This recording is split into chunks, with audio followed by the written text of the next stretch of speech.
안녕하세요. 하나와 하루 책 한 장씩 하책장의 하나입니다. 데일 카네기 자기관리론 10부 나는 이렇게 걱정을 극복했다. 저자에게 영감을 준 32편의 생생한 이야기 세 번째 시간입니다. 설거지가 준 교훈 위통과 불면증으로 고통받던 윌리엄 우드 목사가 병원에서 끊임없이 스트레스를 받으며 일하고 신경이 곤두서 있었으며 조급하고 예민한 상태를 지적받자 어느 날 오래된 설교 노트와 이미 끝난 문제에 대한 메모가 책상 위에 쌓여 있는 것을 보고 그것들을 하나씩 구겨 휴지통에 버리던 중이었습니다. 문득 유용한 아이디어가 떠올랐는데요. 지금 하고 있는 일을 걱정에 똑같이 적용해보면 어떨까? 과거의 문제에 대한 걱정을 휴지통에 던져버리는 거야. 이 목사는 그날부터 지금까지 자기가 해결할 수 없는 문제라면 모두 휴지통에 던져버리는 것을 원칙으로 삼고 있습니다. 하루는 아내의 모습을 지켜보다가 또 다른 아이디어가 떠올랐습니다. 아내는 설거지를 하며 노래를 흥얼거리고 있었는데 이 목사는 스스로에게 말했습니다.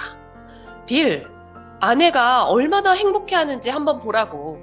결혼하고 18년이 지나는 동안 한결같이 접시를 닦고 있잖아. 결혼할 때는 자신이 앞으로 얼마나 많은 접시를 닦을지 상상이라도 했을까? 그동안 닦은 접시만 해도 헛간보다 더 높이 쌓을 수 있었을 텐데 말이야. 그런 생각을 했더라면 아마 하얗게 질리고 말았을 거야. 아내가 설거지를 마다하지 않는 이유는 한 번에 하루치 접시만 닦으면 되기 때문이지. 이제는 더 이상 걱정하지 않는다고 합니다. 위통도 사라졌고 불면증도 없습니다. 어제의 걱정은 구겨서 휴지통에 버리고 내일 더러워질 접시를 오늘 닦으려 하지 않기 때문입니다. 카네기가 1부 1장에서 인용했던 말을 기억하십니까? 어제의 짐에 더해진 내일이라는 짐을 오늘 지고 가면 아무리 튼튼한 사람도 휘청거릴 수밖에 없다. 그런데 왜 굳이 그렇게 하려고 하십니까? 내가 찾은 해답, 바쁘게, 계속 바쁘게. 갈비뼈 골절과 기흉으로 병원에서 석 달을 보냈지만 병세가 전혀 호전되지 않은 퇴역 군인의 이야기입니다. 나름대로 생각해보니 걱정이 너무 많아 회복이 더디다는 사실을 깨달았습니다. 석 달 동안 아무것도 하지 않고 침대에 누워 있으니 머릿속이 5만 가지 잡념으로 가득한 것은 당연했습니다. 그래서 게임을 하고 유화를 그리고 나무를 조각하며 나 자신을 내려놓자 의사들은 이구동성으로 기적처럼 회복되었다고 말했습니다. 조지 버나드 쇼의 말을 기억하고 계십니까? 비참해지는 비결은 자신이 행복한지 아닌지에 대해 고민할 여유를 갖는 것이다. 늘 움직이라. 바쁘게 살라. 잃어버린 10년. 루이스 몬타트 주니어는 걱정을 10년 동안 한 사람입니다. 그것도 젊은이에게 가장 풍요롭고 결실을 많이 맺을 수 있는 기간인 18세에서 28세까지였습니다. 그 누구의 잘못이 아니라 바로 자기 자신 때문에 벌어진 일이었죠. 그런데 루이스의 지인은 파산해서 채권자들에게 쫓기고 있는 상황이었습니다. 하지만 보통 사람이었다면 제정신을 잃고 자살까지 생각할 만한 문제들도 그는 대수롭지 않게 여기는 것을 보고 그에게 배우려고 했습니다. 루이스의 지인은 채권단들의 분노의 편지를 읽자 루이스가 어떤 내용의 답변을 할 거냐고 지인에게 물으니 글쎄요, 제가 비결을 하나 알려드리죠.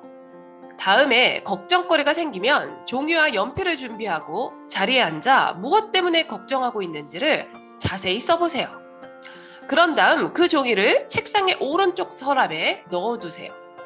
그리고 몇 주가 지나면 그 종이를 다시 꺼내 읽어보세요.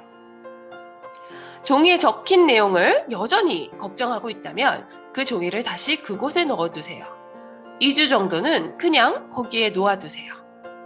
그동안 걱정하던 문제에 많은 일이 일어날 겁니다. 인내심을 갖고 기다리면 나를 괴롭히는 걱정거리들이 마치 구멍난 풍선처럼 저절로 사라집니다. 저는 경험을 통해 이 사실을 깨달았어요. 시간은 많은 것을 해결합니다. 지금 당신이 걱정하는 문제도 예외가 아닙니다. 인내심을 갖고 기다리면 나를 괴롭히는 걱정거리들이 마치 구멍난 풍선처럼 저절로 사라집니다. 그러니 저절로 사라질 때까지 기다리세요. 죽음의 문턱에서 배운 교훈. 조셉 라이언은 몇 년 전 법정 소송의 증인이 되어 심한 스트레스를 받았고 걱정에 빠져 살았습니다. 소송이 마무리된 후 기차를 타고 집으로 돌아오다가 갑자기 발작을 일으키며 쓰러졌고 심장에 문제가 생겨 숨을 제대로 쉴 수 없었습니다. 단 한 번도 독실한 신자였던 적이 없지만 눈을 감고 기도했습니다. 당신 뜻대로 하소서. 지금이 생애의 마지막 순간이라 하더라도 뜻대로 하소서. 이렇게 생각하자 마음이 편해지고 두려움이 사라졌습니다. 자기에게 일어날 수 있는 최악의 상황이 무엇인지 생각해 보았습니다. 지금 죽지 않는다면 더 이상 긴장과 걱정으로 나를 괴롭히지 않고 다시 건강해질 거라고 다짐했습니다. 만약 라이언 씨가 죽음의 문턱에 섰을 때 최악의 상황을 직면하지 않고 그런 상태를 개선해 보고자 노력하지 않았더라면 오늘의 라이언 씨는 없었을 것입니다. 최악의 상황을 있는 그대로 받아들이지 않았더라면 두려움과 충격으로 이미 이 세상 사람이 아니었을 것입니다. 걱정을 떨쳐버리는데 도가 텄다. 오드웨이 티드는 고등교육위원회의 위원장인데 걱정은 습관이라고 말했습니다. 티드는 오래전에 그 습관에서 벗어났습니다. 3가지 이유 덕분이었는데요. 첫째, 너무 바쁘다 보니 자기 파괴적인 불안에 빠져들 시간이 없었습니다. 컬럼비아 대학교에서 많은 학생을 가르치고 위원장이기도 하고 출판사의 경제사회부도 맡고 있었습니다. 하나하나가 하루 종일 매달려야 하는 일이었죠.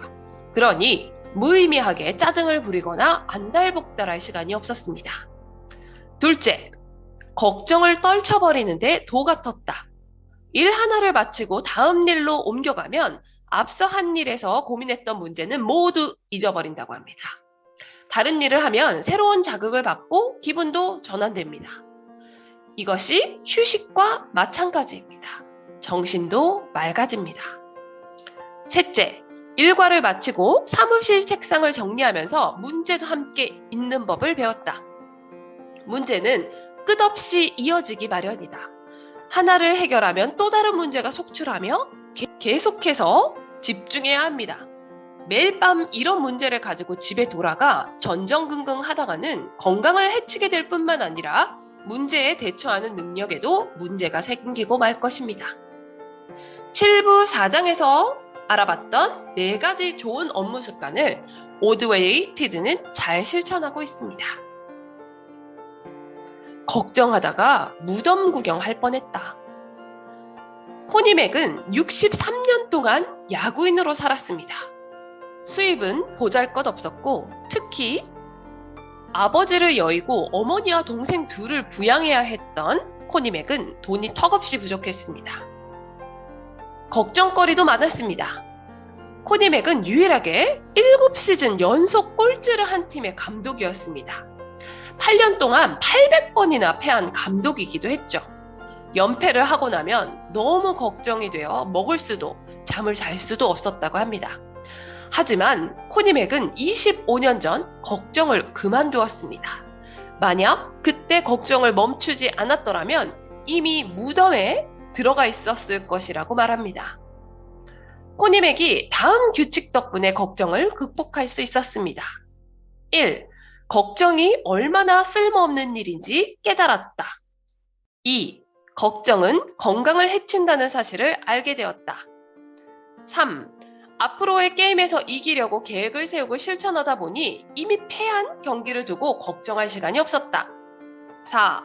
경기가 끝난 후 24시간이 지나기 전에는 선수들이 저지른 실수를 지적하지 않았다.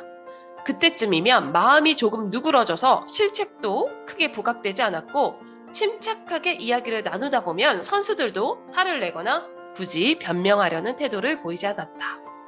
5. 선수들을 질책하며 깎아내리기보다는 칭찬과 격려를 하려고 노력했다. 6. 몸이 피곤할수록 걱정도 많아진다는 사실을 발견했다. 그래서 하루에 10시간씩 잤고 오후마다 낮잠을 청했다. 7. 늘 활발하게 살다 보니 걱정은 피하고 수명은 늘릴 수 있었다. 한 번에 하나씩. 존 호머밀러는 너 자신을 보라의 저자입니다. 이미 오래전에 아무리 도망치려 애써봤자 걱정에서 벗어날 수 없으며 걱정을 몰아내는 유일한 방법은 마음가짐을 바꾸는 것뿐임을 깨달았습니다. 걱정은 외부에 있는 것이 아니라 내부에 있다는 사실도 알게 되었습니다.